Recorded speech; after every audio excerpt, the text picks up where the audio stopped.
lùm đi vi vang dòng đẹp là hàng lạiขับ yếng chơi new free thưa lao cho dòng từ cái mấy càng lại chun nữa ấy vậy nhé đây ta lại chun có lại hiếm bại yuan là lại nhiều ít là xịn lè chả rằng buộc càng tụ chung yếu nồng nọ nhiều lần do đó tôi lao ta càng lại chun ta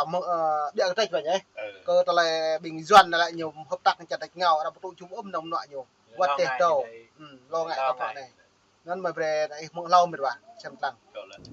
Hàng xuất khẩu của Việt Nam vào Mỹ đang gặp nhiều trở ngại do các biện pháp bảo hộ áp đặt gia tăng kể từ năm 2017, một quan chức thương mại của Việt Nam nói. Ông Đỗ Ngọc Hưng, Ok, giờ nó này bố lại về nhiều cái lại này hiếm bạ lại pro này bây giờ pro này rồi ngại cái là hàng hỏi mà mong thôn tua bò lông chủ ấy. Trụ ra này là cả bộ màu thoang út lại phi bằng thương mại với cái phát ôi này. Lên trong các hàng hóa vật cái lại vài vuông ắt lên mà. Hiếm bạ đây phân tích vật lại này vậy. Sau này cái này là nhiều bộ lệ cái nút na cộng sản Việt Nam này như luôn luôn nách như thế. Với như yêu rằng sẽ xin được bộ đại khái mà này họ. Như là hợp tác toàn diện here. Làm nhiều yêu rằng thế làm thấu loáng. Rằng cái như rằng về đẹp phía này về bạc lúc sa tí đẹp phía mà phụ vô. Lấy giá tội như chăng là có khả năng vật quân sự là ủng hộ mới mình đã. Về vật F-18, vật vũ khí đỏ hiện đại đỏ Hoa Kỳ, vật công nghệ đỏ khoa học đỏ hiện đại là ăn tô như mà. Bây giờ chỉ làm cái làm như đêm thê như để nhiều lòng sẽ xì như pè như cài đặt bảo mại rằng là như tái phần mềm nhiều hack mại rằng một mạ chỉ tài liệu tổ nhân quyền rằng bôi á sân hồi này là kiện sân như áp đặt chế tài thì nhiều quy hoạch làm tịch ra là rằng ngạ cái dinh không phải bạ nhiều ngạ hoặc là về bây giờ lên rằng lại dinh dùng khoa nhiều tiền ra sân rằng bray mới nhiều ngoại giao bây giờ nhiều giới hạn chỉ bịa đối tô mô hồng trà là cắt họ tô mô hồng trà là nhất một là hồng trà là sẽ được bộ Đài Loan Hoa Kỳ nhiều 100% đấy ngoại giao như tôi giang ạ clay nghi ngờ này tìm là mõ đúng minh rằng vì nhiều mà chọn đúng minh mới biết là như chẳng mạng ngàn toàn diện mà biết là dính đã bù lè clay nhiều ngạm nạch về này cái cá clay áo mà một clay nghĩa là bị ye phùng mục sư rồi này bố hệ rằng lạch đấy rằng sang cái tông như tem lan pạ này bố hiểu doan nên đang áp đặt gì rằng chế tài gì hàng hóa như ứ động như blue ấy nhưng mà bọn nó chịu sẽ là một play nên lùi mang ấy để buộc cực phê bao giờ mà nhỉ bạ bầu đối con tôi với ngại mà lùi bồi mà lùi mai bầu saki phê lại 55.000 tạ lại như trục có 5 triệu rưỡi trục một cây mốt 5 phần bây giờ sinh ngại trục cả năm 2001 bùi rèm tầm bùi al cái nhu biểu tình này lẽ nắn mà lọ black phê 4.000 đôi ý vậy ạ xin lần mà này tức là đã áp đặt vào chế tài nhiều chỉ chàng play nhiều ngạn rằng thùng gì mà lọ black nhiều sang đổ vô sung của biển rú gì á ý vậy ạ giang ngạ dinh claim gạo ý bu đi rằng nhiều pia用khoa rong lần nhiều hack điện thoại rằng nhiều cài đặt phần mềm đọ nhà đọ phùng CIA phùng nhà bạo là nước ngoài nhiều xong mà như ngại nè sân chỉ lên nên nhé rằng chế tài nhiều sân chỉ làm một ngoại giao họ nhiều chỉ sẽ thay vì nay gì như pia đọ biết bé họ như đuổi nào các loại cấm vận xin sang gì sân này cấm vận một đôi đại lo đôi ó này như biết bé này sẽ sân vào nhỉ do nó bật vải bố lại gật lại một xa là nhiều bông nhẹ tôi úc lại phiền cái gật là phiền đấm nuôi hết tự chuộng bình tập pol tùy tôi hàng lại như giàu thông tin báo chí nữa như đồ mạ cự này lê tương bình cầu hàng lại ngay cái lại đạo có nó lên cha Mỹ nhưng họ ấy nồng nọ đấy à như chẳng như con nào cộng sản Việt Nam vật thể đầu vật thể bò xong ra này em bạn bây giờ pro này lời hợp tác lời xịn lẻ mong lò này song phương tự do đấy như vậy xong mà tự do cất lại rồi này cơ tờ này lại nhiều chỗ đồng ai mà vừa là chính thức tạo buổi hạt rẻ con được khai nhiều bố nhẹ tôi lại phèn nổ mi mọc hỗ trợ bộ mi lại nhiều nhẹ hẻm mi chỉ hẻm mi nhiều nhẹ hẻm bố đâu dòng đây là hẹp pháp dòng đây là động mi đi ý nhẹ bây giờ như lại good mà ý bắt đầu như lại good mà pani á mi nhiều mà hi lắm còn san cả cái mà cơ nhiều bố nhẹ là pani nó mất cái nhủ giờ nên ta lau mực bẹ nít từ đồng về cảnh từ chu loại về cái lạch chun cái bẹ lại như phép này Tán trưởng cơ quan thương vụ Việt Nam tại Mỹ cho biết, Mỹ đang có xu hướng áp dụng ngày càng nhiều các biện pháp cản trở nhập khẩu nhằm bảo hộ sản xuất trong nước. Mỹ hay này là sao các bộ người giàu tôi phải chặt nghèo đi coi cả kinh tế kẹt kề nào có tao lại trong cái năm này mong ni phò bạn áp như lệ Mỹ áp tài luôn lóc này được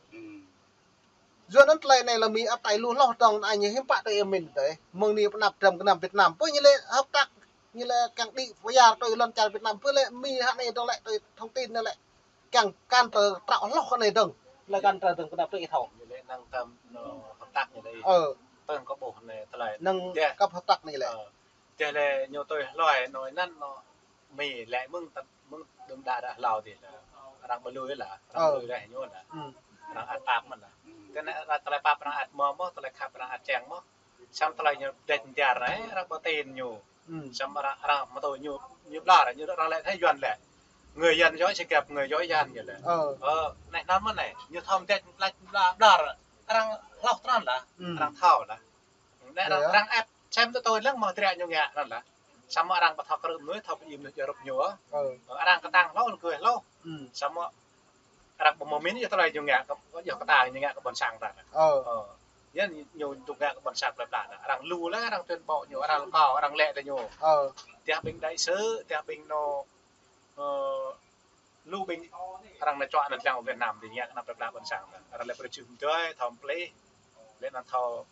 cái kèo cầm được qua lần thao bộ rồi nhưng tôi nói á nhầm plơ rằng bơ ta nhầm plơ rằng tí nó những cái ta làm tí lành tình đẹp na rằng bối bận nạp thì rằng plơ đấy nhiều rằng lẽ rằng nhã rằng nhiều rằng plơ ya plơ bằng nhiều xong rằng cứ xem tôi mà cứ xem làng lắm giờ ta chơi tôi lại làng đốt lại làng thì đốt lại làng này như bối là nó cao lại khập lại bạc rằng chèn đó mong là giờ cho nó rằng bì làng chấm tơ từ rồi tôi chỉ nói cho rằng đam cho nó như có bờ là rằng một có chèn đó một chứ đủ đó rồi là có bộ nó phải im đi như vậy ta thấy nhiều thu âm do nó bật vải bố lại cái lời này tôi con sán này lại nhờ cái xăm nhá có tương lai một niệm con nắp lệ tờ đặc nghệ cái tạo nó vậy nhỉ nó tạo mượn đang ít lại chơi được cái này đang hiếm bạ lại cái tạo này đang ấm vấn mà tôi nhìn âm nhập này biện pháp thường thấy bao gồm các hàng rào kỹ thuật, bổ sung thường xuyên các quy định mới, gia tăng các cuộc điều tra rồi áp thuế chống bán phá giá, chống trợ cấp, chống lẩn tránh. Trả lời phỏng vấn của Thông tấn xã Việt Nam, ông Hưng nói Mỹ là quốc gia khởi xướng điều tra phòng vệ thương mại nhiều nhất nhắm vào Việt Nam, tổng cộng 55 vụ tính đến hết tháng 5 năm 2023, chiếm khoảng gần 25% tổng số các vụ điều tra phòng vệ thương mại đối với. Ok, giờ nó ấy bố lại cái lời này hiếm bạ vậy nhỉ, cái lời này áp đặt là mì á, tạo lọc tôi xem áp dạ này. Tuy sinh nhật lại màu này đối với nhưng mà giá của tội là năm 2023 này trục 50% chống tội nhiệt bè tội áp đặt tội lệnh chống bán phá giá màu mà là kiểm soát tội này nhiều gian lận lần màu mà sân rất ô chí chàng lại lần như một tí dạch ô chí sẽ để được đuôi lần nào dọ rộp đục dọ xuôi làm chui ăn cùng chăm mà thì gạo lại đơn mà tội như chị này đặc xiêm tội như chị hàng tội mỹ tôm bạc hàng nhiều tôm bạc đặc bố hiếu nục lần dình như nó thì gu như chẳng đặc play tội như tội mì ra lùi mà tội nìm căn ra lùi sân nên rằng sáng kiện nhiều chống bán phá giá lại bố hiếu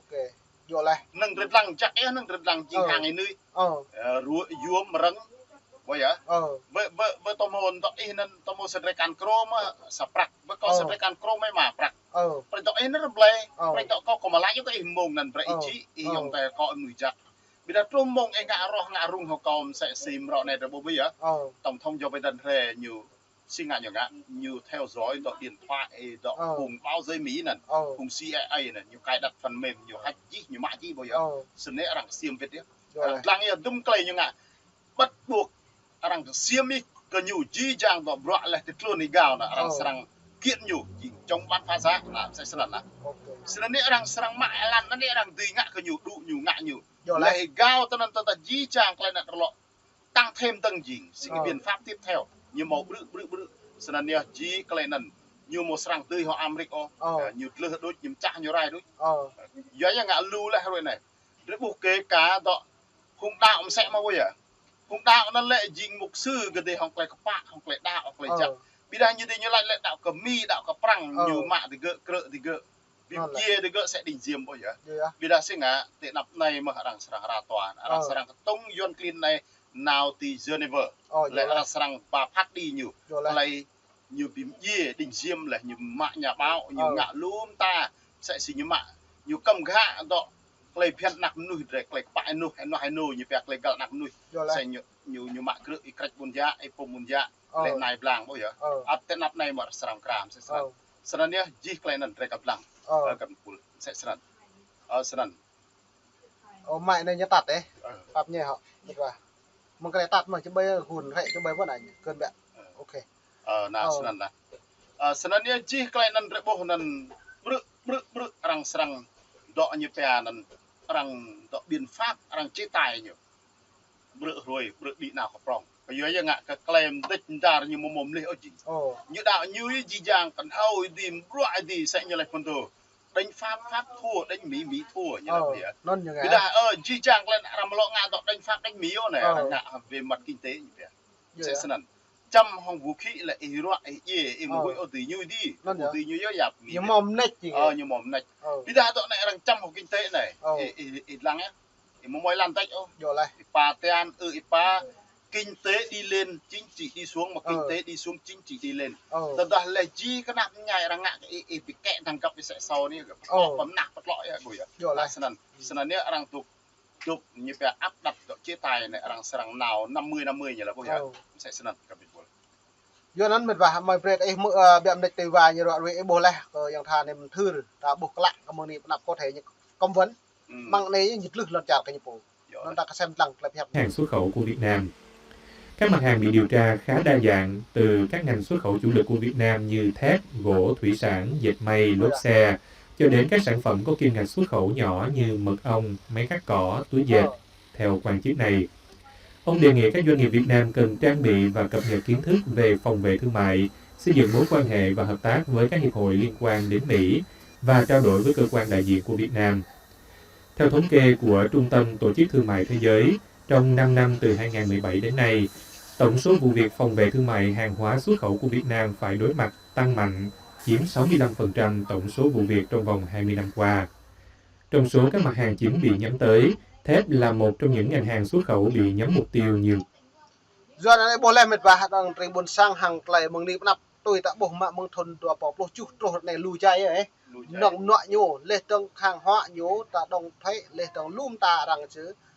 em xếp lăng cái phí bằng prọ nhung nghe tôi lê phiền xả tua tông lê hàng hóa nhưng mà chất lượng mà tôi đã bổ ra này nhổ dân lận lùi á rằng lên án tố cáo dấp prọ cái phí bằng cà phê lê dịch may lê phí bằng vật là mại mọc này thì tôi đã bổ doนั้นยังได้อัพนี่พี่ปังปลาหังไกลยึกมุงไกลเลยเราจะยังตึกกับไม่ได้มอมนิดมองแบบลุงลุงเราถึงนี่ตาบ้านนี่ปลาจักลู